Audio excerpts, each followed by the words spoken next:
세상의 변화를 알아가는 즐거움, 투자로 인생을 바꾸는 사람들, YG 클럽. 지금 고정 댓글을 확인하세요. 오랜만에 모셨습니다. 네. 작가님. 이제는 작가님으로. 네. 네. 감사합니다. 유진투자증권의 이승우 리서치 센터장님. 아유, 와주셔서 고맙습니다. 네. 감사합니다. 어느새 또 이 책을 쓰시고요. 뭐 이제 틈틈이. 예. 바쁘신데도. 네. 뭐 주말에 거의 뭐 사무실에서 지내면서 책을 쓰게 됐습니다. 반도체 오디세이. 네. 이름을 왜 오디세이라고? 그 오디세이가 이제 원래 뭐 대서사시 또는 예. 연대기 뭐 이런 뜻이다 보니까 제가 이제 반도체를 물론 이제 뭐 잘 아시는 분들은 많이 아시지만 처음 접하시는 분들은 좀 어려워하세요. 아, 어렵죠. 네, 그래서 조금 그 기술적이나 이런 측면보다는 좀 약간 인문학적으로 또는 역사적으로 좀 그 흐름을 좀 짚기 위해서 좀 소프트하게 시작하기 위해서 이제 제가 좀 그렇게 역사서 비슷하게 교양서 네네네. 비슷하게 해서 좀 컨셉을 잡아봤습니다. 아, 맞습니다. 저도 재미있게 보고 있는데 기술 이야기도 좀 중간중간에 있고 네. 역사 그것도 전 세계에 네. 걸쳐서 재미있게 읽을 수 있는 말 그대로 교양서. 네. 그 책에 담겨 있는 이야기는 뒷부분에 몇 가지만 좀 스토리를 좀 부탁을 드릴게요. 네네. 우선은 최근에 또 그래도 반도체 저희는 투자하시는 분들 많이 보시니까 네. 아, 이게 반도체 관련주가 그래도 나쁜 건 아니죠. 최근 흐름, 시장 흐름하고 비교해서 보면. 그렇습니다. 예. 실제로 그러면 뭐 메모리 반도체나 가격 흐름들이 있지 않습니까? 막 네. 스팟 가격들 어때요? 좀 내림세는 끝났나요? 뭐 내림세는 끝났고요. 이미 뭐 잘 아시겠지만 이제 10월 달에 D램 고정거래 가격이 발표가 됐는데 물론 그게 뭐 공식된 건 아니지만 어쨌든 그 시장 조사기관에서 발표한 숫자를 보면은 10% 이상 지금 올라가기 시작을 했습니다. 전월비로요? 어떻게 돼요? 전월비로. 우와. 네. 그러니까 처음 올라가기 시작을 했고 어. 이렇게 보면 아마 4분기의 D램 가격은 3분기 대비해서 좀 많이 올라갈 수도 있다. 아, 4분기에는 더 올라간다. 그렇죠. 이제 10월 첫 달이 올라갔기 때문에 여기서 이제 올라간다 그러면 뭐 시장은 이제 평균 한 10% 보고 있는데 이미 그건 올랐거든요. 네. 그러면 제 생각에 뭐 그거보다 조금 더 오르지 않을까 이렇게 보고 있고 계속해서 이제 재고가 줄고 있는 상황입니다. 그러다 보면은 그리고 뭐 내년도 상반기까지도 계속 올라갈 것 같고 큰 변수가 없으면 제 생각에는 하반기에도 가격은 계속 강세 기조를 유지할 가능성이 높다라고 판단을 합니다.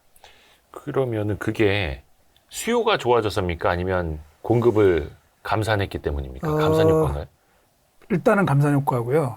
그런데 수요도 그 수요가 좋은 건 아니죠, 사실은. 네. 그런데 저는 이렇게 보고 있습니다. 지금 2년 동안 보면은 우리 컴퓨터, 노트북이나 스마트폰 수요가 안 좋았는데 너무너무 안 좋았어요. 그러니까 코로나19 그때 팬데믹 당시에 살 거 다 샀고 네, 좀 그 이후엔 너무 좋았고 안 그 좋았고. 이후에 2년 동안 굉장히 안 좋은데 우리 컴퓨터 1년 판매되는 그 량이 네. 2021년도 대비 그러니까 2년 전이죠. 네. 2년 전 대비 올해 2023년도가 한 1억 대가 줄었어요. 오. 그러니까 3억 5천만 대까지 갔던 PC 판매량이 2억 5천만 대까지 2년 동안 예. 줄어든 거죠. 그러면은 이제 제가 볼 때는 이 정도 수준이면 다시 팬데믹 이전 수준으로 돌아갔고요.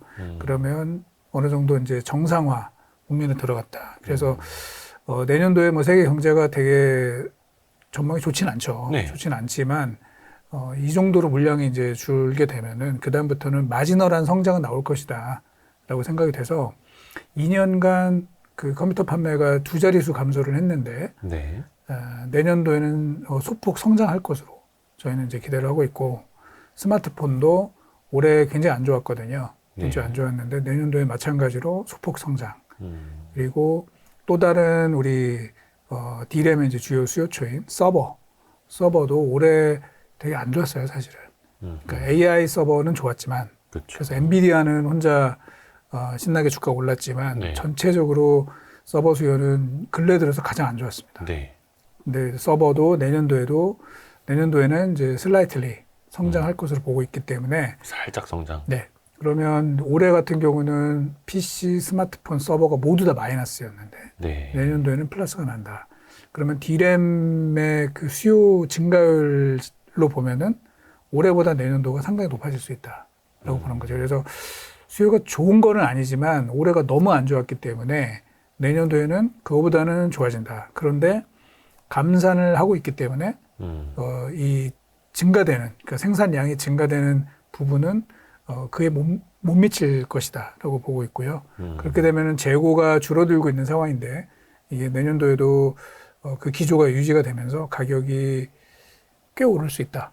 그래서 저는 바닥 대비로는 내년도 말까지, 내년도 하반기까지 보면 한 디램 가격이 한 60% 가까이 오르지 않을까. 바닥 대비로 60%요? 그 정도 생각을 하고 있습니다.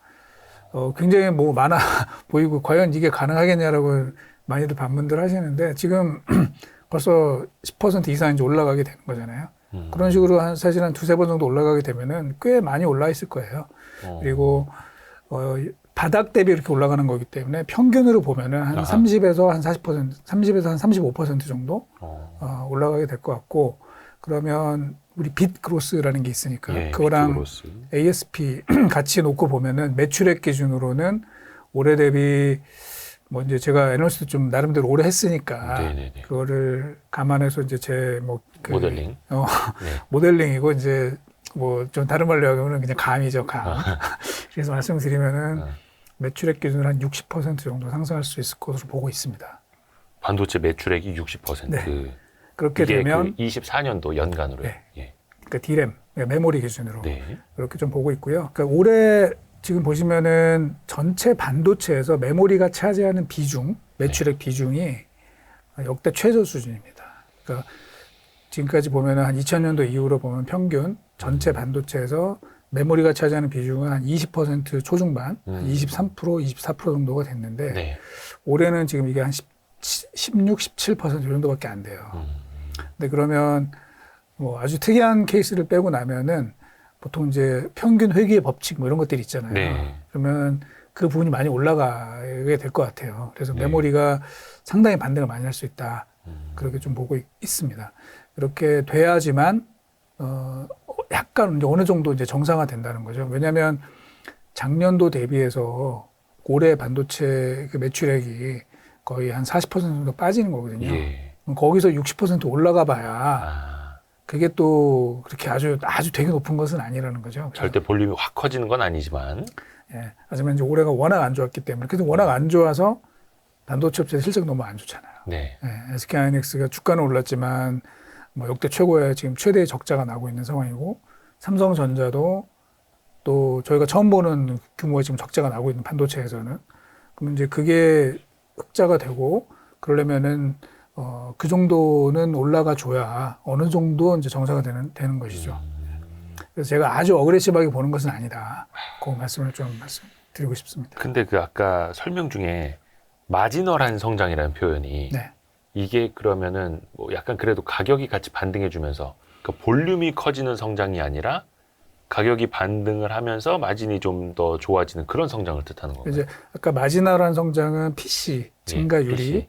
이제 2년 동안 너무 많이 빠졌기 때문에 뭐 예를 들면 3%라 그러면 일반적으로 이제 뭐 경제 성장률 정도를 보는 거죠. 네. 그 정도는 가능하지 않을까라고 보는 거고, 지금 대표님께서 말씀하신 이제 반도체 성장을 본다면은 사실은 이제 두 가지가 같이 가는 거죠.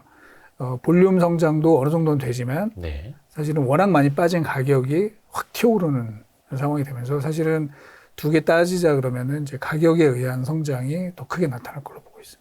가격에 의한 성장이 사실, 그리고 어떻게 보면 D램 가격도 바닥 대비 60% 오를 수 있다. 평균적으로는 30에서 35%. 매출액으로 봐도 메모리 반도체 기준 한 60% 오를 수 있다. 이게 계속 강조드립니다만 시장이 막 이렇게 커지는 거는 아니고 가격이 이제 돌아서면서 그렇다 하더라도 사실 주가라는 녀석은 최악을 벗어나고 턴할 때 또 미친 듯이 오를 수 있는 거잖아요. 네. 그래서 저도 오랜만에 한번 살펴봤는데 깜짝 놀랄 뻔했습니다. 올해 들어서 저희가 이제 11월 10일에 촬영을 하고 있는데 YTD라고 하는 올해 들어서 연간 수익률 보면은 삼성전자가 27%, SK하이닉스가 70% 올랐더라고요. 네. 주가가. 네. 근데 여기서 두 가지를 여쭤보고 싶은 거죠. 어떻게 이렇게 크게 반등했을까? 근데 요거는 약간 그 방금 말씀해 주셨던 메모리 시장의 변화가 네. 담겨 있는 것 같고, 물론 이제 HBM 이야기는 뒷부분에 하겠습니다만, 삼성전자와 하이닉스가 상승률이 주가성 이렇게 크게 차이 난 배경은 좀 어떻게 볼 수 있을까요? 그게 이제 HBM이죠. 결국 그러니까 HBM. 결국은 이제 우리가 올해 반도체, 미국도 반도체 주가가 반등을 많이 했는데 네. 그때 뭐 다들 아시는 것처럼 주가를 끌어올린 거는 사실 한계죠. 엔비디아가 끌어올린 거죠. 나머지들은 엔비디아가 잡아 끌고 올라가면서 그냥 같이 딸려간 정도밖에 안 됩니다. 아, 그러면 결국은 올해 반도체 테마도 사실 반도체라기보다는 AI로 보는 게 맞는 거죠. 그러니까 그냥 전체 반도체로 보지 말고 네. AI 반도체로. 네. AI가 끌어올라간 그런 상황이 된 거고, 그러면 반도체 업체들의 주가 성과도 결국은 AI에 누가 더 대응을 잘했느냐, 그걸로 판가름이 난 거죠. 네, 그런 측면에서 HBM 이따가 얘기하신다고 하셨는데 사실 이미 지금 이제 그렇죠. 그게 사실 중요한 이게 이슈가 또 된 거죠. 핵심이니까요. 예. 그러면은 뭐 다들 아시는 것처럼 지금 하이닉스가 HBM3에서 네. 거의 뭐 단독 플레이를 한 거죠.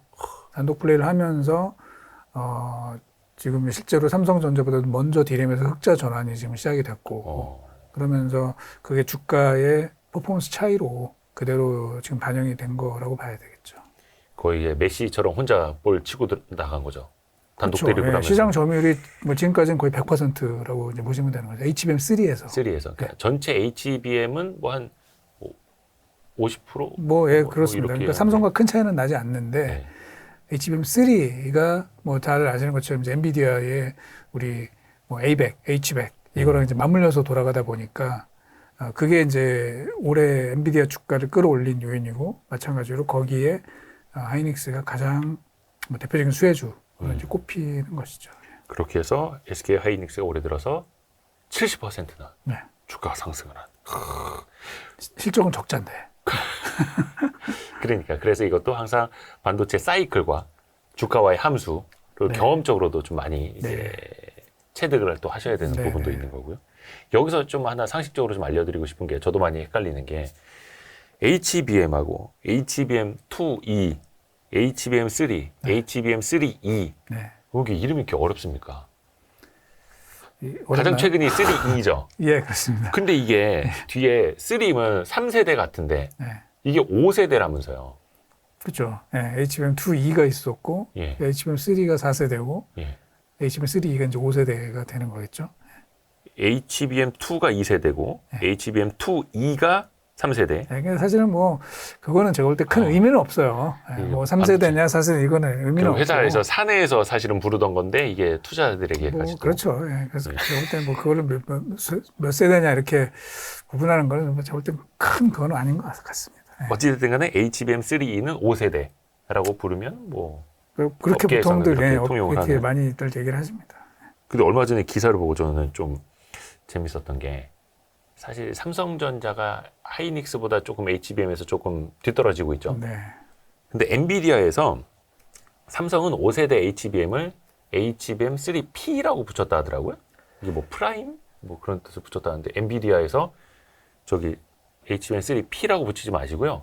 하이닉스가 부르는 대로 3E라고 하세요라고 엔비디아가 삼성전자한테 요구를 했다라는 기사가 있더라고요. 기사가 있죠. 예, 그 기사가 있는데 네. 그 기사가 어떻게 나갔는지 저도 잘 모르지만 네. 그냥 이제 그리고 뭐가 정말 진실인지는 100% 몰라요. 왜냐하면 사실은 HBM3E와 관련해 가지고 네. 이름이 3P만 있는 게 아니라 또 다른 것들도 몇 개 더 있어요. 네. 그래서 이제 이게 무슨 수학 공식이나 무슨 뭐 법령처럼 딱 정해진 게 아니라는 거죠. 네네네.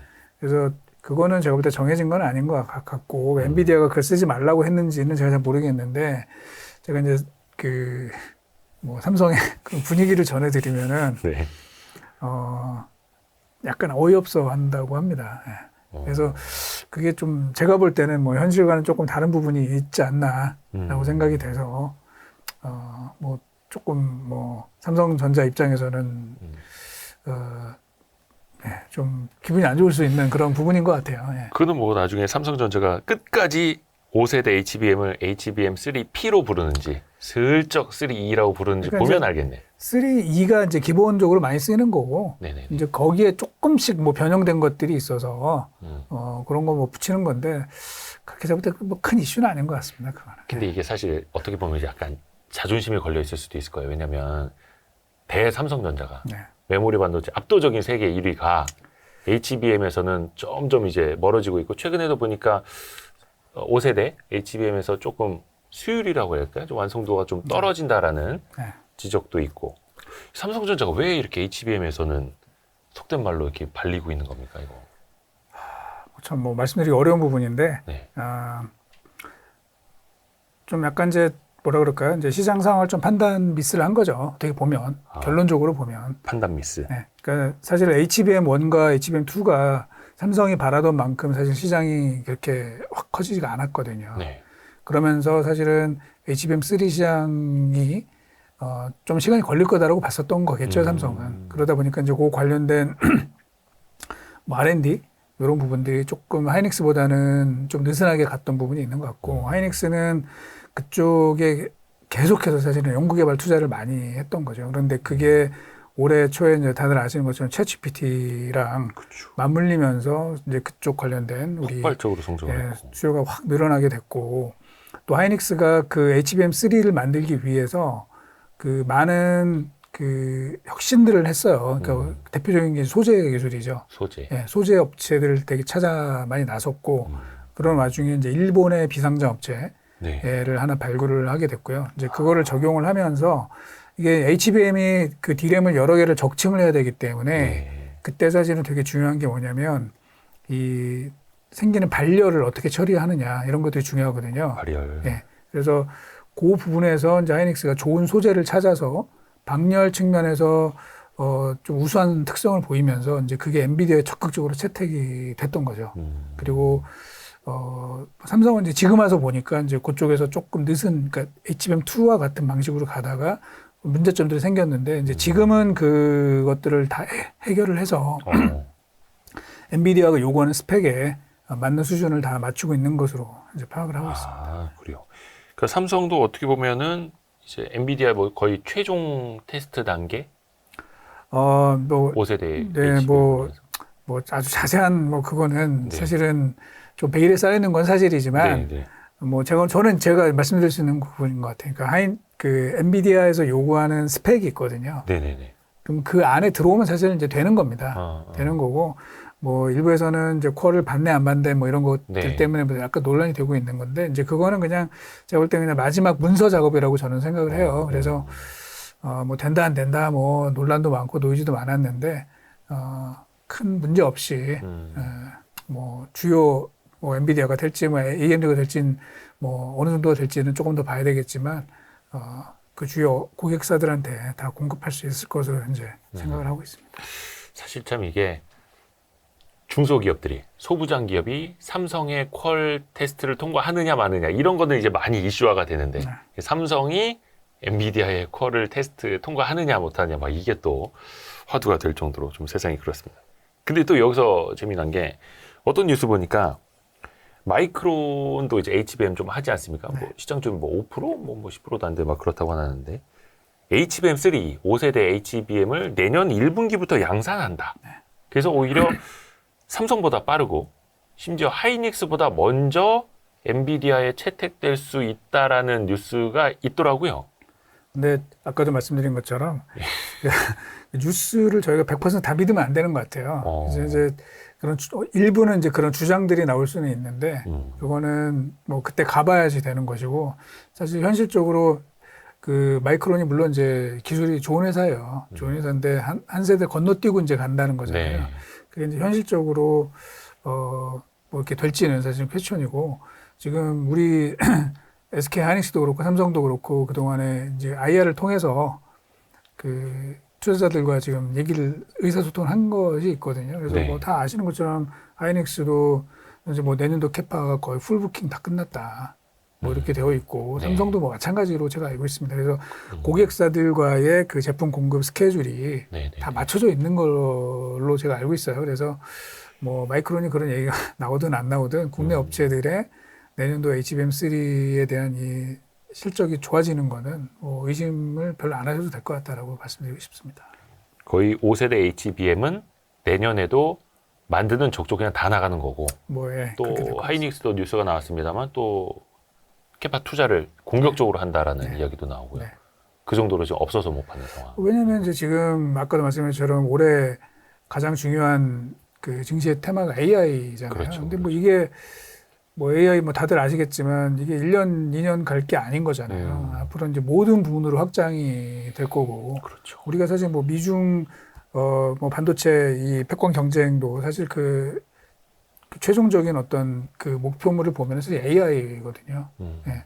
AI에 과연 누가 더 많은 기술을 쓰느냐, 그 확보하느냐 이제 이거에 관련된 것이기 때문에 그 추세는 뭐 당분간은 계속 되지 않을까 싶습니다. 예. 물론 또 너무 많이 투자가 돼가지고 나중에는 뭐 그 부분이 공급 과잉이 또 될 뭐 수도 이렇게 될 있죠. 수도 있겠지만 제가 볼 때는 당분간은 그쪽에 대한 성장은 끊임없이 되지 않을까라고 보고 있습니다. 물론 이제 세상은 돌고 돌기 때문에 언젠가는 AI 반도체도 공급 과잉 이야기가 나올 수 있겠습니다만 네. 일단은 당분간은 아직은 아니다. 아닌 것 같다. 예. 그러면 이제 투자자 측면에서 보면 예전에 뭡니까 한 5년 전인가 손정희 회장 대통령 당시에 문 대통령 만날 때도 조언을 구하니까 첫째도 AI, 둘째도 AI, 셋째도 AI다 그랬잖아요. 그럼 투자자 입장에서도 2024년에도 반도체 관련 투자를 염두에 둘 때도 첫째도 AI, 둘째도 AI 관련 뭐 반도체 뭐 이런 식으로 가야 될까요? 그렇게 보는 게 맞을 것 같아요. 예. 그리고 사실 이제 최근에 아까 엔비디아도 얘기를 했지만 엔비디아가 워낙 많이 올랐잖아요. 네. 제가 전에도 한번 그 말씀드린 적이 있는데 팬데믹 이전 2019년도 말과 비교했을 때 엔비디아 주가는 한 700% 정도 올랐어요. 근데 엔비디아와 달리 기존에 우리가 잘 알고 있는 유명한 반도체 업체들 대표적으로 뭐 인텔이나 퀄컴 이런 회사들은 인텔은 오히려 주가가 빠졌고 네. 퀄컴도 주가가 되게 부진하고 텍사스 인스트루먼트도 부진합니다. 네. 그리고 삼성전자도 사실은 그동안의 주가가 굉장히 부진하죠. 예. 결국은 그 차이가 뭐냐. 결국은 AI에 대한 이제 성과 차이가 그때는 나타났다고 보고 있고요. 다른 업체들도 그쪽을 강화하는 업체들은 그래도 주가가 이제 많이 좀 쫓아가고 있습니다. 대표적인 회사가 이제 브로드컴이라는 회사죠. 네. 브로드컴이라는 회사도 원래 반도체 통신용 반도체에 이제 주력하는 회사로 알려져 있었지만 이 회사가 최근에 이제 주가가 많이 오른 것들이 되게 전략적인 M&A를 많이 했어요. 그래서 반도체 업체임에도 불구하고 최근에 M&A 한 회사들을 보면은 소프트웨어 업체, 그리고 보안 업체, 그리고 네트워킹 업체, 업체들입니다. 그래서 제가 말씀드린 이런 부분들, 보안, 소프트웨어, 네트워킹 이게 바로 AI의 가장 중요한 이 경쟁력을 좌우하는 요소가 될 것 같아요. 마찬가지로 엔비디아도 일반적으로 이제 많은 분들은 엔비디아의 칩 설계 능력이 뛰어나다 뭐 이렇게들 알고 계시지만 뭐 네. 당연히 뛰어나겠죠. 네. 근데 그것만은 아니라는 거예요. 왜냐하면 설계 능력이 뛰어난 회사들은 전 세계 굉장히 많습니다. 그런데 왜 엔비디아만 저렇게 지금 AI의 최강자가 됐느냐라고 보면은 네. 결국은 엔비디아도 소프트웨어 그렇죠. 그리고 네트워킹 초고속 네트워킹이죠. 즉 뭐냐면 수만 개의 GPU들을 서로 연결해서 전체 성능을 끌어올리는 게 되게 중요하거든요. 예. 그래서 젠슨왕이 뭐 이런 얘기를 했죠. 젠슨왕 우리 엔비디아는 데이터 센터를 하나의 컴퓨터로 본다는 거죠. 하나의 컴퓨터 전체를. GPU 수만 개가 연결되어 있는 데이터 센터 하나의 컴퓨터를 보고 그 전체 성능을 끌어올리는 게 중요하지 칩 하나의 성능이 더 우수하다 이렇게 얘기하는 건 별 의미가 없다라는 거죠. 마찬가지로 제가 볼 때는 이제 국내 뭐 삼성이 됐든 SK하이닉스가 됐든 이런 업체들도 뭐 당연히 칩 설계를 잘해야 될 것이고 칩을 잘 만들어야 되겠지만 우리가 한 단계 더 도약을 하려면 결국에는 그 칩들을 연결하는 이 초고속 네트워킹 기술 그리고 소프트웨어 이거가 좀 뒷받침돼야 한국 반도체가 지금보다 한 단계 더 업그레이드가 될 수 있지 않을까 그런 생각들을 좀 하고 있습니다. 그래서 또 뭐 패키징 기술도 그 중에 하나로 예, 그것도 이제 뭐 좀 다른 이야기긴 하지만 왜냐하면 이제 그 칩 그 패키징은 이제 이런 거죠. 그 최근 들어서 이 물리적인 한계로 인해서 미세 공정을 한 단계 내려갈 때마다 워낙 많은 코스트가 들게 되죠. 비용 부담이 워낙 커지게 되다 보니까 이게 쉽지가 않은 거예요. 그러면 칩 하나를 복잡하게 만들어서 거기에 모든 기능을 넣는 것보다는 그 기능들을 조각조각 내고 그 특정 그 예를 들면 로직 칩이나 또는 뭐 메모리 영역이나 이걸 따로따로 만들어서 얘네들을 나중에 붙일 수만 있다면 좀 낮은 가격으로 또 높은 수율로 붙일 수만 있다면 그게 더 경제적으로 이득이 될 수 있다라는 측면에서 지금 흔히 말하는 이종 칩들을 어떻게 인테그레이션 하느냐 이게 이제 점점 중요해지는 기술로 등장을 하게 되는 거죠. 그러니까 결국 그 AI라는 큰 영역에서 투자 아이디어를 떠올릴 때도 소부장 역시 과거의 전통적인 뭐 메모리나 낸드 쪽보다는 HBM, 네. AI 쪽으로 연계가 되어 있는 소부장 역시 그 위주로 봐야겠네요. 그렇습니다. 예.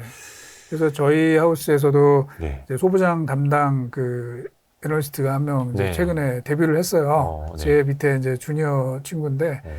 리포트 제목이 이제 헤테로 인테그레이션이죠. 해태요? 헤테로. 해태로가 뭐죠? 헤테로가 이제 이종이라는 거죠. 아, 제가 좀 무식해가지고. 호모지니어스의 네. 반대 헤테로지니어스. 아. 네, 그래서 서로 다른 칩들을 어떻게 접합시키느냐. 어. 그거에 따라서 그게 이제 반도체에 굉장히 중요한 이슈가 된다는 그런 보고서니까. 그분 한번 모셔서 저희 YG 클럽에 한번 세미나를 해야겠네요. 아, 좋습니다. 예. 아, 감사합니다. 저는 해태로라 그래가지고 이제 먹는 과자 생각하고 막 있었는데 중요한 거예요. 한번 모시겠습니다, 저희가.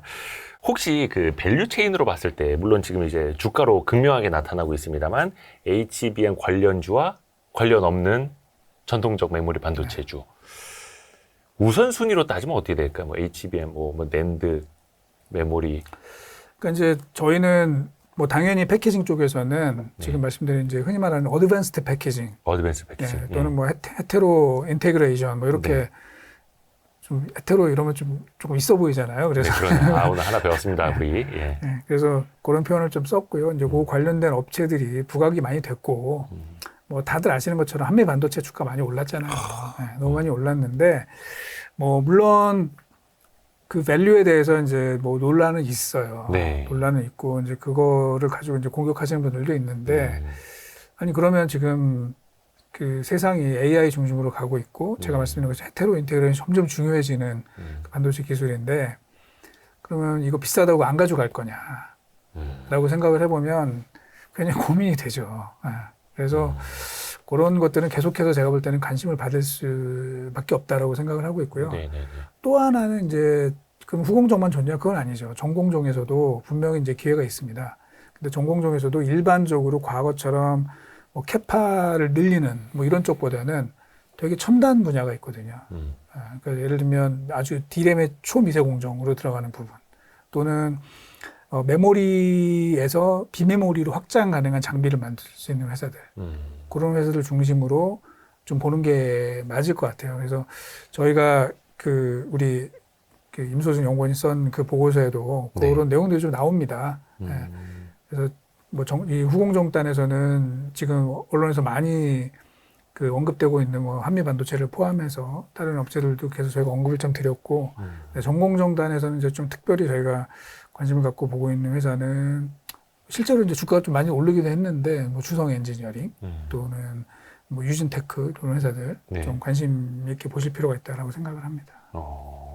초미세 공정 쪽으로. 아, 참, 그 요즘에 그 EUV 관련주들이 참 한동안 네. 뜨거운 관심 받다가 네. 차갑게 식었다가 네. 그래도 최근에는 조금 다시 좀 관심들이 모이지 않나요? 막 이제 뭐 펠리클 이슈도 나오고.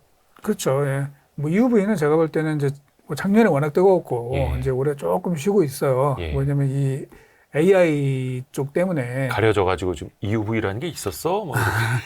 그런데 사실은 마찬가지로 초미세 공정으로 가려면 EUV가 또 되게 중요한 필수죠. 거죠. 그래서 뭐 그쪽도 뭐 계속해서 관심을 갖고 보시는 게 맞다라고 생각을 합니다. 낸드 쪽은 좀 어때요? 낸드는 사실 고민이 제일 많은 부분입니다. 예. 뭐냐면 이제 사실은 낸드의 가장 큰 문제는 캐파 자체가 지금 오버 캐파가 지금 생겼다는 거죠. 아주 심한. 낸드 쪽은 아직도 치킨 게임이라고 봐도 무방한 걸까요? 뭐 치킨 게임은 아니죠. 왜냐면 이제 감산을 다들 하니까. 그리고 치킨 이렇게 옛날처럼 이렇게 치킨 게임 해가지고 누구를 망하게 하고 이러기는 쉽진 않아요. 다들 이제 버티고 있는 상황이고 네. 특히 현재 모든 나라들이 모든 국가가 사실은 이제 반도체 생산 능력을 키우기 위해서 다들 뭐 엄청나게 지원을 하고 있잖아요. 그렇기 때문에 망하지 않을 겁니다. 그렇기 때문에 이제 과거처럼 밀어내기를 통해 가지고 계속 가격 이거는 이제 안 하는 거죠. 가격 경쟁을 하고 더 떨어뜨려 이러지는 않을 거고 결국은 감산을 통해서 어느 정도 시장을 좀 회복을 하는 게 중요한데 네. 자, 문제는 그 우리가 바라던 만큼 수요가 성장을 많이 못 하고 있는 거죠. 그러니까 되게 수요가 좋아질 줄 알고 원래는 그런 거였잖아요. 스토리지 수요는 가격이 떨어지면 굉장히 많이 늘어날 거야라고 생각을 했는데 지금 생각만큼 그렇게 그 스토리지 수요가 물론 이제 뭐 데이터 센터나 서버 쪽에서는 당연히 준비가 되겠지만 우리 일반 소비자들이 스토리지 수요가 그렇게 많지가 않아요. 옛날만큼. 네. 왜? 우리가 클라우드. 그렇죠. 우리가 이제 컨텐츠를 소비하는 방식이 바뀌었다는 거죠. 예전에는 다운로드를 받고 그 컨텐츠를 그렇죠. 뭐 영화를 보거나 MP3로 음악을 듣거나 이랬는데 이제는 다 그냥 스트리밍을 하게 되다 보니까 예전에 비해서는 스마트폰이나 또 노트북, 뭐 태블릿 이런 데 있어서 용량이 부족하다라는 그런 니즈가 많이 줄어들었어요. 그래서 물론 데이터 센터에 일반 하드디스크가 이 SSD로 전환되는 거는 계속 되긴 하겠지만 또 다른 그 중요한 부분인 우리 일반 컨슈머 쪽의 디맨드는 좀 상당히 많이 둔화가 된 것 같습니다. 그래서 그때까지는 뭐 제가 볼 때는 캐파를 막 늘리거나 이러는 것보다는 그냥 기술 개발에 좀 투자하는 이런 방식으로 좀 진행이 되는 게 맞지 않나라는 생각을 합니다.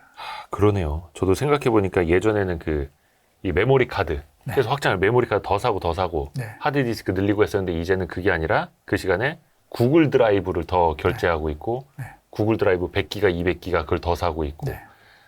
진짜 시대가 바뀌었네요. 그래서 저는 이제 그런 표현을 쓴 적이 있거든요. 결국은 이 스토리지의 경쟁에 있어서 예. 우리 메모리 업체들이 통신 업체들한테 예. KO패 당했다.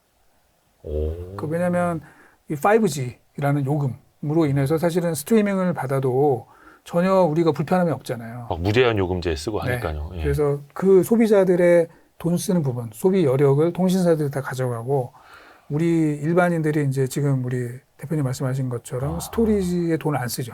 예.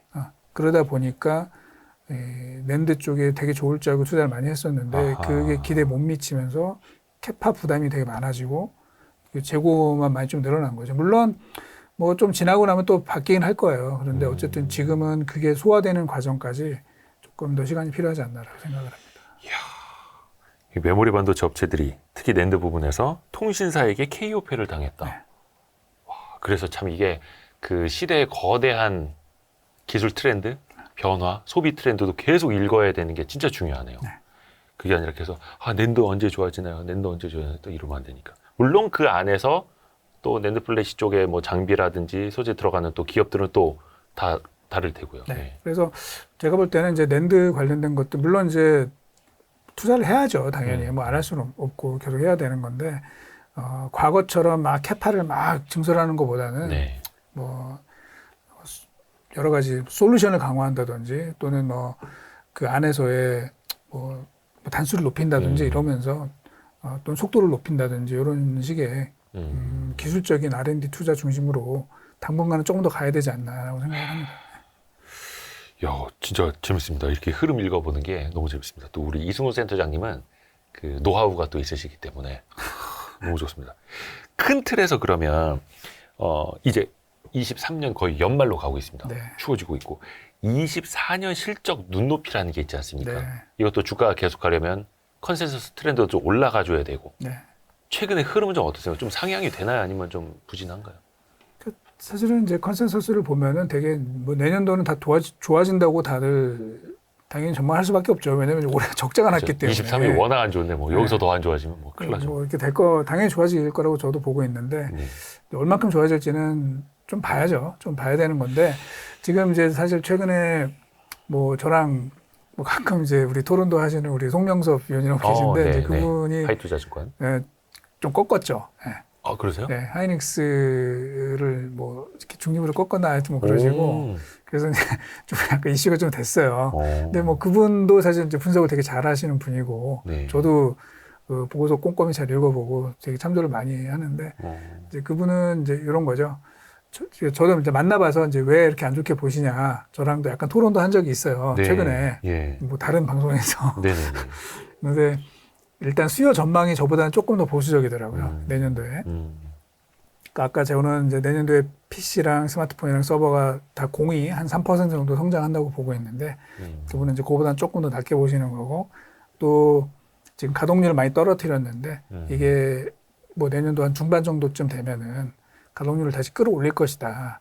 이제 그렇게 되면 다시 좀 상황이 단기적으로 좀 안 좋아질 수 있다 이렇게 보시는 거거든요. 아, 약간 이제 감산에서 증산으로 갈 네. 수도 있다. 근데 이제 그 부분은 아까도 제가 좀 설명을 드렸지만 당연히 올려야 돼요. 왜냐하면 지금 감산폭이 워낙 크기 때문에 뭐 디램이든 낸드든 최대한 30%까지 감산을 했기 때문에 이게 계속 갈 수는 없어요. 여기서는 당연히 이제 내년도부터는 조금씩 올라갈 거로 저도 이제 보고 있는데 그렇다 하더라도 제가 봐서는 뭐 이렇게 상황이 아주 나빠지지 않는 국면이 될 것 같고 지금 올해 삼성이나 SK하이닉스는 워낙 상처를 많이 입었잖아요. 아주 네. 내상이 아주 심하지 않습니까? 네네. 뭐 조 단위로 막. 내상이 아주 심한 상태에서 뭐 조금 괜찮아지는 것 같아서 다시 또 옛날 수준으로 이걸 한꺼번에 막 올린다 이러기는 쉽지 않지 않을까라고 이제 저는 생각을 하는 거죠. 그래서 네. 공격적으로 증산을 하기에는 좀 어렵지 않겠느냐라고 보시는 거고요. 물론 그와 관련돼서 뭐 저랑 다른 애널리스트들도 이제 의견이 좀 약간 차이가 있겠지만 삼성이나 예를 들면 SK하이닉스 내부에서도 의견이 되게 여러 가지가 있을 거예요. 내부에서도 여러 가지 디베이트가 있을 거고. 그렇죠. 네. 그런데 이제 어쨌든 올해 워낙 상처가 깊거든요. 네. 그러면 굉장히 조심스럽게 가지 않을까라고 이제 저는 그렇게 가정을 하고 있습니다. 그죠. 애널리스트 간에 좀 의견이 조금 더 갈린다라는 건 이거는 뭐 나쁜 게 아닙니다. 좋은 거죠. 또 건전한 또 토론도 가능한 거고. 그러면은 23년도보다는 나아지지만 네. 그게 많이 만약에- 나아질 수 있죠. 네. 그죠. 기저가 너무 낮으니까 네. 적자였으니까. 그래서 저는 올해 예를 들면 하이닉스가 한 7조 원 정도 적자가 날 것이고 네. 삼성전자는 뭐 다른 사업부가 흑자가 나니까 한 7조 원 정도 이익이 나는데 네. 내년도에 삼성전자는 올해보다는 약 한 30조 원 가까이 이익이 네. 더 증가할 것으로 보고 있어요. 어, 그래서 30조 원대 중반 네. 뭐 이 정도 보는데 사실 이게 그러면 되게 높은 거냐? 뭐 옛날에 아이고, 50몇 조 벌고 그쵸. 뭐 그랬잖아요. 그러니까 이제 그 정도는 갈 수 있지 않을까 생각을 하고 있고 하이닉스도 올해 7조 적자에서 내년도에 한 7조에서 8조 정도 흑자를 보고 있거든요. 마이너스 7에서 플러스 7, 8. 예. 근데 뭐 예를 들면 하이닉스도 예전에 2018년도 같은 경우에는 영업이 21조를 낸 경험이 있기 때문에 네, 네.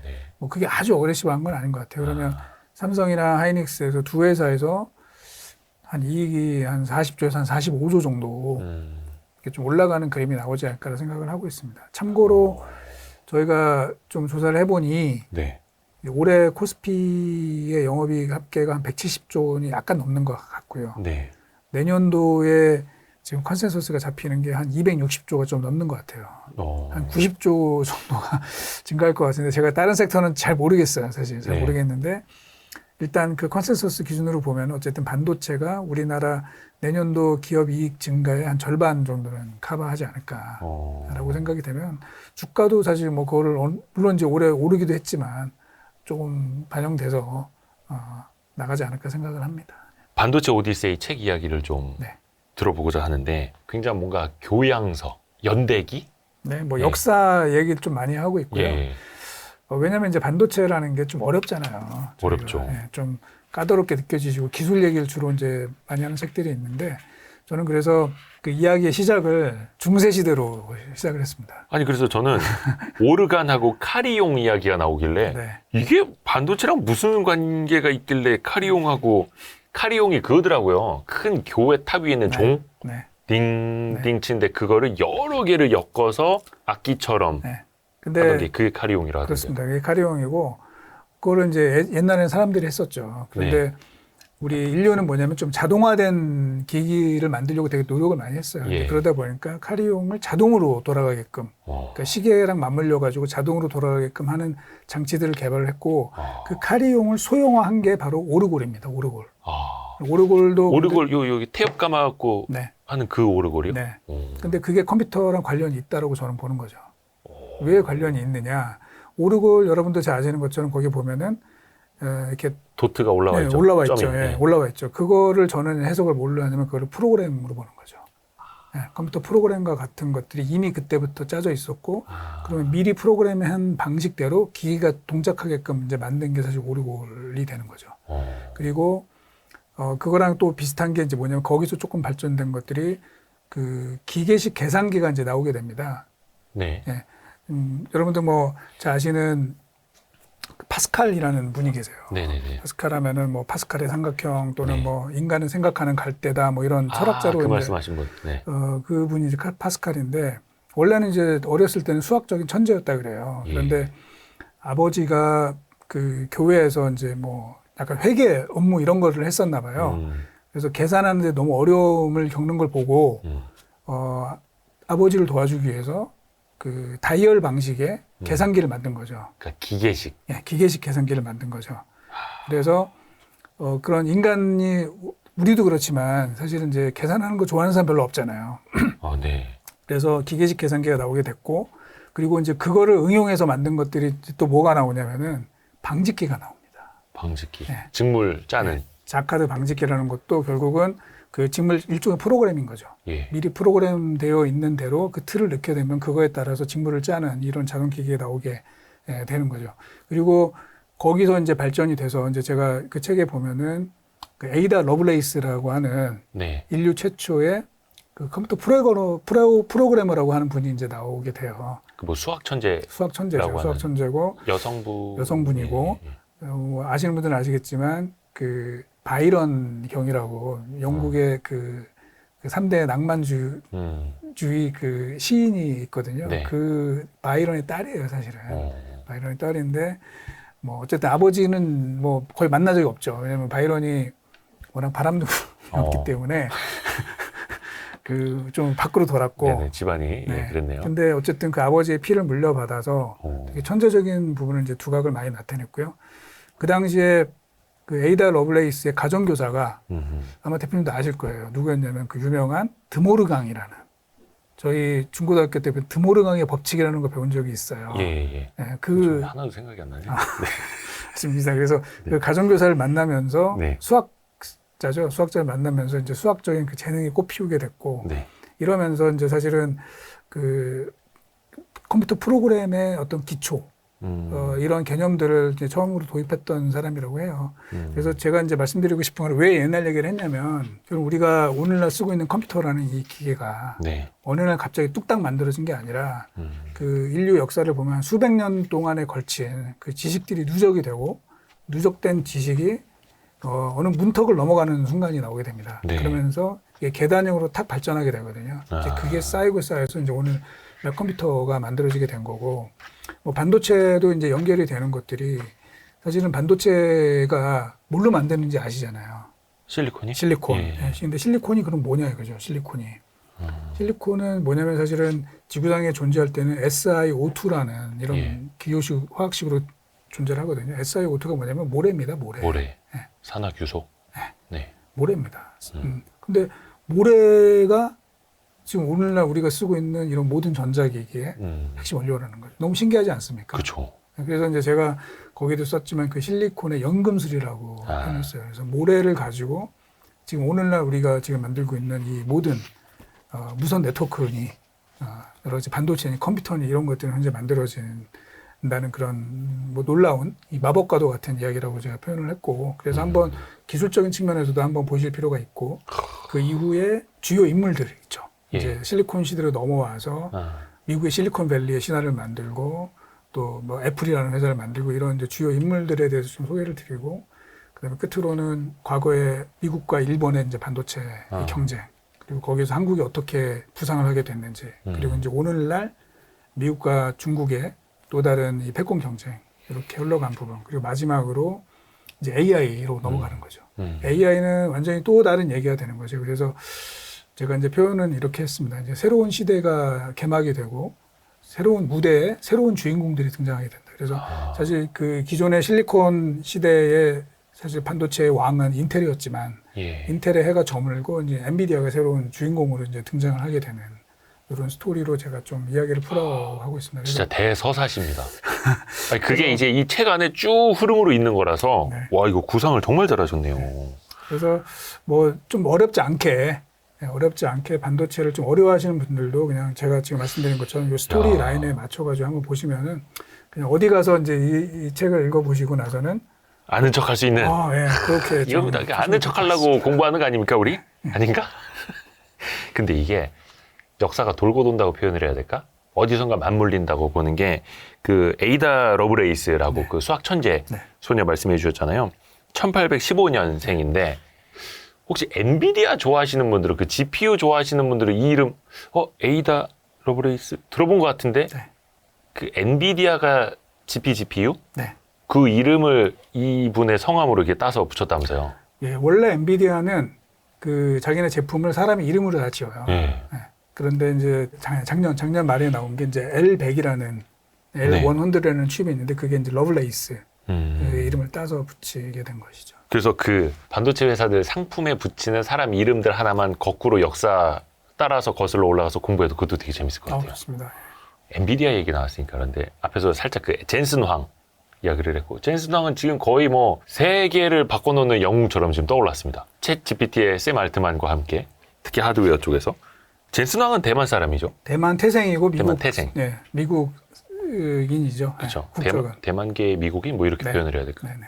또 빼놓을 수 없는 그 대만계 CEO가 리사수 네. AMD 분이죠. 그분. 네네. 그분도 리사수는 AMD로 영입이 돼서 또 회사를 엄청나게 바꿔놓은 그때 또 AMD가 되게 어려웠던 상황에서 맞습니다. 예. 그것도 이 책에 나오는데 근데 젠슨 황하고 리사수 그냥 대만인이 아니라 이 두 사람이 친척 아니냐 네.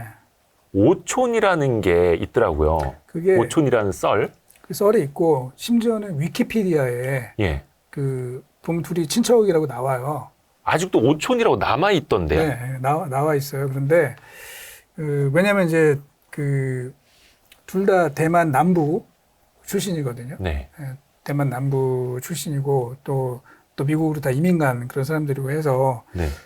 그렇게 좀 알려져 있는데 그거에 대해서 리사수가 국내 언론이랑 몇 년 전에 인터뷰를 한 게 있습니다. 국내 언론이라면? 국내 언론. 조선일보였나? 막 그랬던 것 같아요. 네, 우리나라 언론. 그래서 이제 그 질문을 했었어요. 네네. 그거에 대해서 아니다라고 이제 딱 잘라 말했습니다. 네. 아니라고? 그래서 아닌 걸로. 본인이 부인을 한 네. 오촌 아니다? 네. 그러니까 훌륭한 분들이어가지고 또 대만 계면 또 이렇게 한 다리 건너면 아시는 거 아니에요? 네, 뭐. 그러니까요. 거의 뭐 미국 사람들이 류현진과 박인비 친척이냐고 이렇게 물어보는. 근데 이 두 분은 어떻게 보면 이제 대만계로서 가장 성공한 실리콘밸리를 이끄는 이제 CEO가 된 거잖아요. 네. 사실은 그 전에 보면 사실 모리스 창이 있었죠. TSMC. 네. 근데 이분들은 좀 어떻게 해서 그 최고의 자리까지 올랐을까? 젠슨 황이 엔비디아를 창업했습니다. 거죠. 네. 근데 지분율은 3.5%밖에 안 된다. 3.5%. 예. 많은 거죠, 지금. 그럼 많은 건가요? 시총이 뭐 1조 달러가 넘어가니까. 네네.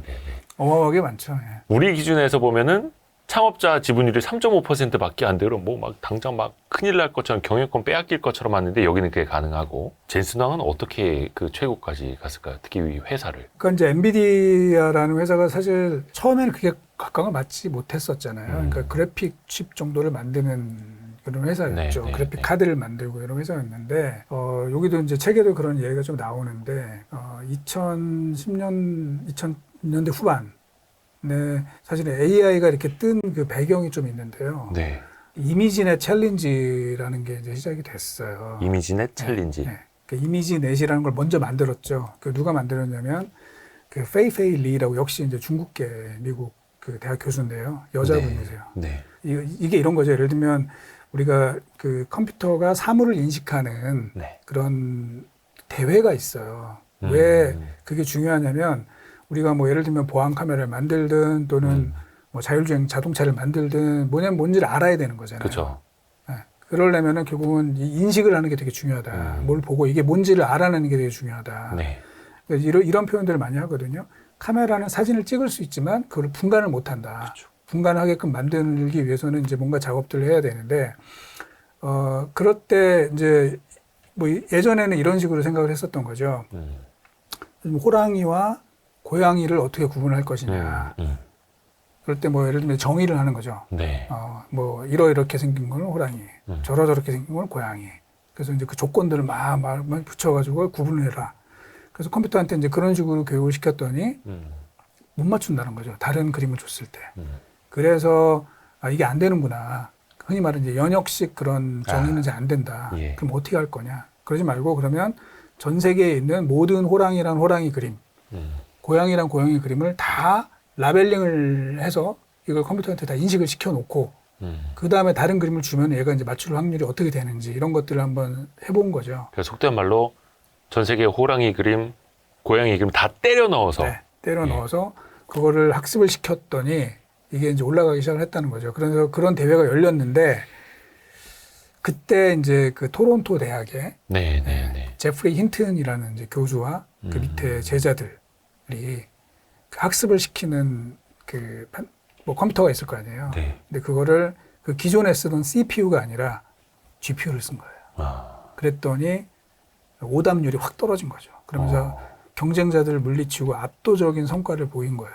이제 그러면서 이 GPU, 즉 그래픽 칩이 인공지능에 이게 적용이 가능한 거구나라고 부각이 되면서 이제 본격적으로 이제 이 시대가 열리게 됐고 결정타는 뭐 다들 알고 계신 것처럼 2016년도에 알파고가 등장을 한 거죠. 그렇죠. 네, 알파고가 등장을 하면서 사람들이 충격을 받았죠. 그걸 직접 눈으로 보니까. 네, 컴퓨터가 이세돌 구단을 이기는 걸 보고 충격을 받고 그러면서 이제 이 GPU의 위력을 다들 실감하게 되면서 엔비디아가 이제 오늘날 반도체의 왕이 된 거죠. 그리고 그 과정 중에 젠슨왕은 뭐 그 전에 이제 투자를 계속 받았겠죠. 이제 그러면서 당연히 이제 지분율이 계속 떨어진 이런 상황이었고 젠슨왕과 창업을 했던 분들은 이제 뭐 좀 중간에 이제 재단을 만들어 가지고 좀 많이 나가고 뭐 이래 가지고 젠슨왕이 이제 마지막까지 그 뭐라 그럴까 이 최고의 승리자가 된 거죠. 그리고 젠슨왕이 이렇게 보면은 되게 그 원래 비즈니스적인 마인드가 되게 뛰어났다 그래요. 원래 엔지니어 출신이긴 하지만 비즈니스적인 마인드가 되게 뛰어나고 이제 그거를 결국은 오랜 노하우를 통해 가지고 어떻게 생태계를 구현할지 이런 것들에 대한 감이 상당히 있었던 것 같아요. 이야. 그 엔비디아는 그러면 그 토론토 대학 연구진한테 뭘 좀 해줬나요? 그냥 은인 아닙니까? 뭐 결국에는 이제 지금 오늘날에 그 전 세계 AI 시장을 이제 좌우하고 있는 몇몇 사람들이 있거든요. 그 사람들이 사실은 보면은 그 토론토 대학 출신들의 교수에서 배운 분들 또 한쪽은 스탠포드입니다. 스탠포드의 앤드류 응이라는 분 그리고 아까 말씀드린 페이페이 리 교수도 원래 그 토론토에 있다가 지금 저쪽 그 스탠포드로 와 있거든요. 그래서 다 그 몇몇 분한테 배운 그 제자들이 뭐 샘 알트만부터 해가지고 뭐 일리아스 츠케버 등 지금 현재 오픈 AI를 형성하고 있는 핵심 멤버들이 다 그 사람들의 제자들이에요. 대단한 그리고, 사람들이 많이 나왔네요, 진짜 거기서. 그리고 다 친구들이죠, 그래서 다 친구들이고 그 분들이 제가 볼 때는 현재 세계 AI의 이 시장을 거의 쥐고 흔드는 이런 핵심 멤버, 물론 뭐 다른 분들도 훌륭한 분들이 있겠지만 가장 좀 뛰어난 성과를 보이고 있지 않나라고 보고 있습니다. 대단하네요. 근데 그 젠슨 황은 왜 가죽 잠바만 이렇게 입고 다니는 거예요? 그게 이제 뭐 그게 궁금하지? 그러니까 이제 그거잖아요. 그 지금은 이제 고인이 되신 스티브 잡스 같은 경우도 우리 까만색 이 터틀넥을 입는 것처럼 자기는 트레이드 마크를 만든 거죠. 그리고 그게 어쨌든 사람들한테 각인이 되잖아요.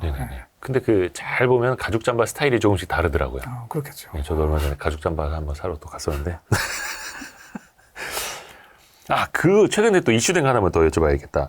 엔비디아가 그 미국 정부에서 고성능 뭐 GPU라든지 AI용 칩 중국에 팔지 말라고 하니까 그러면 우리는 중국 전용 칩을 만들어서 팔게라고 하면서 그 뭐 3가지 종류를 개발했다 하더라고요. 그것도 이제 외신에서 나왔는데 이거는 가능한 이야기입니까? 엔비디아는 그 기사에 대해서 논평을 거부했다 이렇게 나와서 이거 부인하지 않았으면 사실 아닌가 또 막 이렇게 받아들이던데. 이제 원래는 처음에 미국이 그 제재를 했을 때는 그 허들이 있었어요. 그래서 이 이상 되는 건 안 되고 그 밑에는 거는 된다. 그래서 사실 이미 그 중국 전용 칩을 만들어서 공급을 하고 있었죠. 약간 저사양.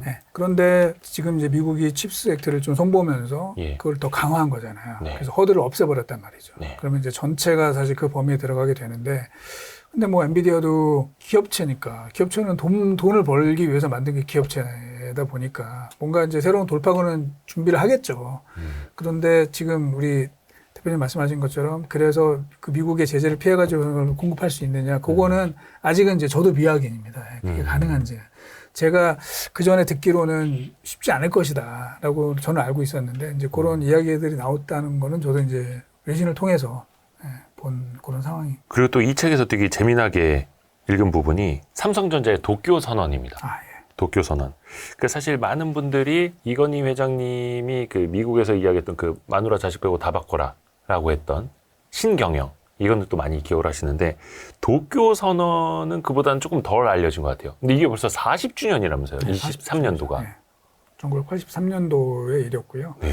잠깐 소개를 드리자면 사실은 이거는 뭐 다른 책에서도 사실 언급을 많이 했던 그러면 되게 역사적인 사건이니까요. 사건인데 뭐 제가 이제 좀 일부 인용을 하고 이제 이래가지고 조금 제 생각을 좀 보태가지고 좀 정리를 해봤는데 82년도에 이병철 회장께서 그 보스턴 대학에서 이제 명예 박사 학위를 받게 된 거죠. 네. 그래서 이병철 회장님이 원래 비행기 멀미가 되게 심해서 되게 장거리 비행기를 잘 안 타셨다 그러더라고요. 그런데 이제 어렵게 이제 미국에 가게 된 거죠. 네. 미국에 어렵게 가게 됐으니까 미국을 80년대 그 미국의 그 발전상을 한번 보고 싶다. 이러면서 방문하신 곳이 이제 당연히 실리콘밸리죠. 실리콘밸리에 뭐 주요 기업들, 뭐 HP, 뭐 IBM 이런 데 이제 사무실들 또는 반도체 회사들의 그 오피스를 한번 구경해보고 싶다.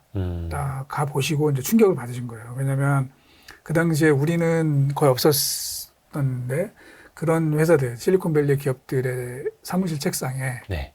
컴퓨터가 올라가 있었던 한 대씩 다. 네. 그래서 이게 뭐냐. 그래서 이제 설명을 했겠죠. 이게 우리는 모든 작업을 이걸로 한다. 뭐 문서가 쌓여 있는 게 아니라. 그러면서 이걸로 뭘 할 수 있느냐 이제 뭐 이렇게 물어보셨겠죠. 그리고 나서 되게 충격을 받으시고 돌아오는 길에 이제 이미 우리 이병철 회장 같은 경우는 그 미래를 보는 이제 그런 눈이 있으신 분인 거잖아요. 그래서 그분 제가 볼 때는 이제 제가 상상을 해보면 그분은 이제 한국으로 돌아오는 비행기에서 딱 상상을 한 거죠. 아 이게 몇십 년 뒤에는 집집마다 이게 다 있겠구나.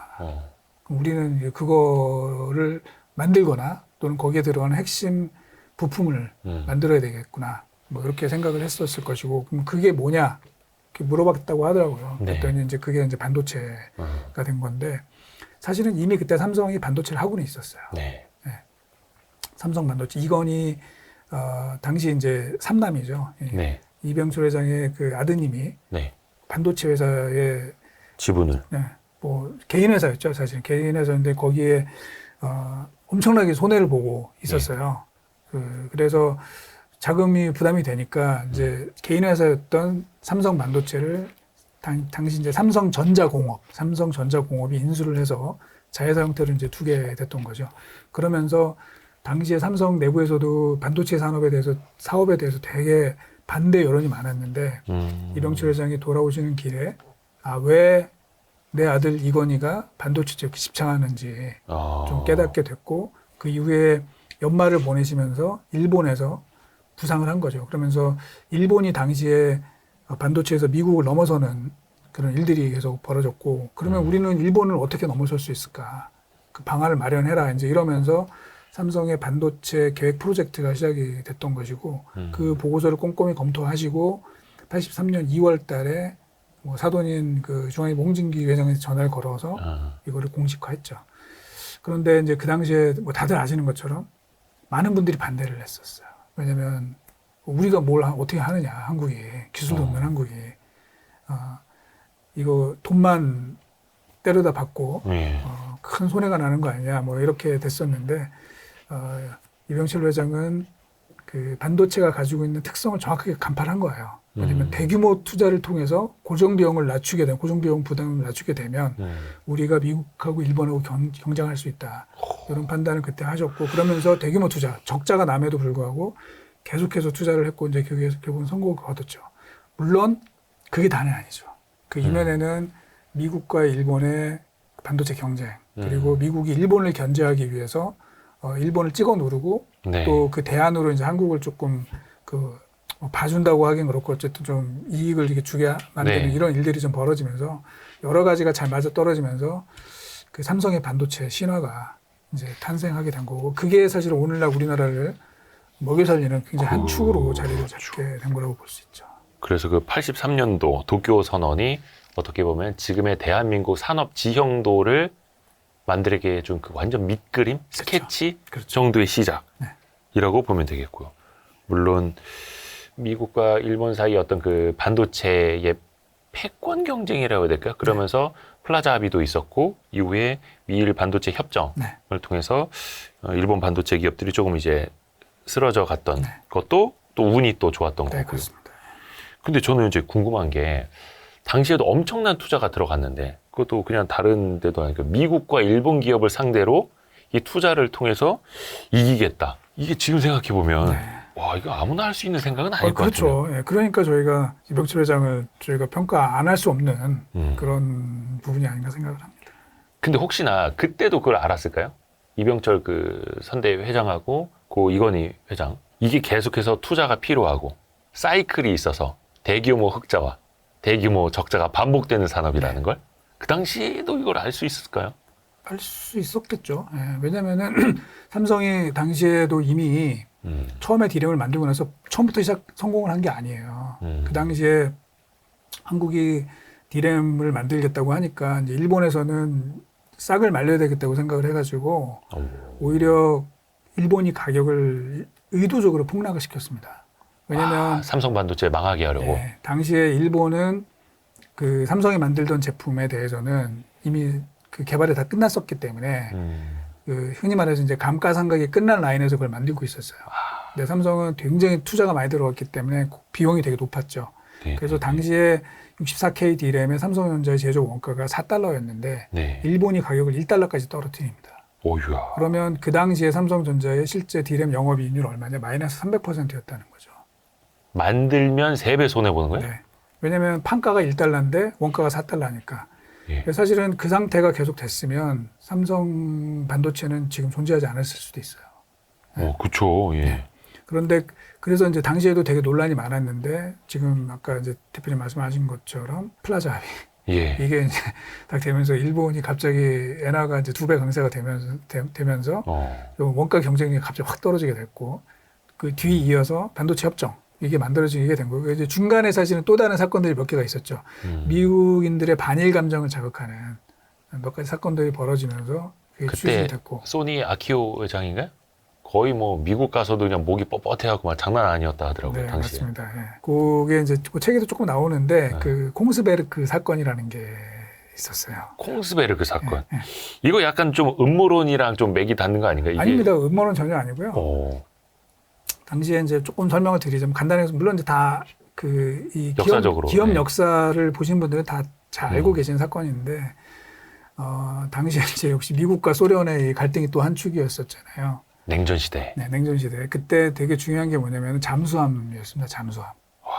잠수함이 미국에서도 제일 그 두려워했던 게 잠수함이었어요. 소련의 잠수함. 네, 잠수함이 바다 밑으로 몰래 와가지고 예를 들면 이제 미국 본토를 공격할 수가 있기 때문에 이제 그거를 계속 와치를 해야 되는데 그게 소련의 잠수함이 그 디젤 잠수함을 쓰고 있었고 당연히 예. 그리고 또 문제가 이제 그 스크루가 되게 돌아가면서 소리가 되게 많이 난다 그래요. 그리고 물방울이 막 생기면서 이제 그때 그래서 레이더 포착하기가 되게 쉬웠다 그래요. 스크류 돌아가는 소리와 거기서 나오는 물방울 같은 거. 네, 물방울이 터지는 소리라 그러더라고요. 정확하게는 물방울이 터지는 소리로 인해서 그거를 미국이 계속 이제 추적을 하고 있었다 그래요. 네. 그런데 언제부턴가 소리가 잘 안 나기 시작을 했다는 거예요. 그래서 이제 미국이 소련 잠수함이 어디 있는지 계속 알고 있었는데 네. 이제 모르는 일이 발생을 한 거죠. 그래서 그거를 역추적을 해봤더니 네. 결국은 소리를 안 나게 하려면은 결국 뭐냐면 그 스크루를 정밀 가공을 해서 예. 물방울이 안 생기게끔 이게 해야 된다는 거죠. 네네네. 그런데 그 스크루를 정밀 가공을 하려면은 이제 그 특수 CNC 머신이라는 거를 그 CNC가 이제 컴퓨터 계측기인 거잖아요. 계측 절삭 뭐 이렇게. 네네. 예. 그거를 써서 그걸 가공을 해야 되는데 소련은 그 기술이 없었대요. 없었는데 그 소련의 스파이들이 그 CNC 그 기술을 얻기 위해서 접촉한 회사가 일본의 도시바였던 거죠. 도시바. 네. 그래서 도시바가 그 기술을 노르웨이의 공스베르크라는 회사랑 같이 소련에 제공을 하게 된 거고, 그걸 이제 미국이 다 알아낸 거죠. 그러면서 조사가 들어가면서 이제 당시에 그 미국이 일본에 대한 반일 감정이 그게 달해서 당시에 막 정치인들이 일본 소니 라디오 갖다 불태우고 뭐 이런 일들이 벌어졌다 그래요. 이제 그러다 보니까 플라자 합의에 이어서 이제 미일 반도체 협정까지 일사천리로 진행이 되면서 이게 이제 삼성 입장에서 보면 사실 이제 동아줄이 내려온 거죠. 동아줄이 내려오게 되고 그거를 우리가 또 잘 잡았고 그러면서 이제 그 완전히 일본을 제끼는 일이 벌어지게 된 거죠. 그래서 83년도에 그 반도체를 처음 시작을 해서 대규모 적자를 내다가 85년, 86년도부터 이제 조금씩 바뀌게 되고 87년도에 첫 흑자를 냅니다. 삼성이요. 네. 그러니까 그 미일 반도체 협정이 86년. 네. 그 이듬해부터 삼성 반도체가 그냥 흑자로 네, 쫙. 흑자로 돌아서게 되고 88년도에 이제 올림픽이었잖아요. 아, 예. 서울 올림픽. 예, 당시에는 이제 올림픽이면은 또 여러 가지 그 최첨단 기술들이 막 선보이게 되면서 네. 이 반도체 수요가 갑자기 증가를 하게 된 거고요. 아. 그거를 삼성이 다 먹은 거죠, 사실은. 아. 그러면서 그때부터 이제 누적 적자를 다 만회하고 돈이 쌓이기 시작을 했고요. 그러면서 그 이후에 이제 계속 승승장구하게 되고 92년도에 세계 랭킹 1위에 이제 삼성이 등극을 하게 되면서 지금 한 번도 놓치지 않고 세계 1등을 현재 계속 유지하고 있는 이런 신화적인 드라마가 만들어지게 된 것이죠. 1992년이라고 하면 이제 책에서도 나오는데 64메가 D램을 세계 최초로 개발하면서 네. 미국과 일본의 그 D램 수준을 뛰어넘어 버린. 뛰어넘고, 네. 근데 그게 도쿄 선언이 83년이었으니까 네. 거의 9년, 딱 10년 차에 미국과 일본을 뛰어넘은. 대단한 거죠. 이거는 뭐 저희가 뭐 일부러 국뽕 이런 거 하려는 거는 아니고, 예, 진짜 국뽕에 취할 수밖에 없는. 또 10년 만에 다른 나라도 아니고 미국과 일본을 한꺼번에 뛰어넘은. 물론 중간에 뭐 운이 좋은 일들도 좀 있기는 했습니다만 대단합니다. 그러면서 어떻게 보면 그러니까 87년, 88년부터 엄청나게 또 흑자를 보기 시작하면서 또 대규모 투자를 할 수 있는 재원도 생겼던 거고요. 네, 그렇습니다. 어마어마한 캐펙스 투자가 필요한 그 반도체 산업에서도 이제 선순환이 그때부터 좀 시작됐던 거네요. 야, 재밌습니다. 그래서 우리가 앞부분에는 저희가 뭐 반도체 실적, 주가, 뭐 HBM, 뭐 AI 반도체 뭐 뭘 사야 되는지 막 이런 거 같이 고민을 했었는데 바반도체도 이 역사를 알게 되면은 훨씬 더 재미있고 눈이 더 시야가 더 넓어지는 것 같습니다. 네. 오늘도 진짜 너무 흥미진진한 이야기 준비해서 감사드립니다. 센터장님. 해서 반도체 오디세이도 저희도 재미나게 유익하게 읽어보겠습니다. 고맙습니다, 선생님. 예, 감사합니다.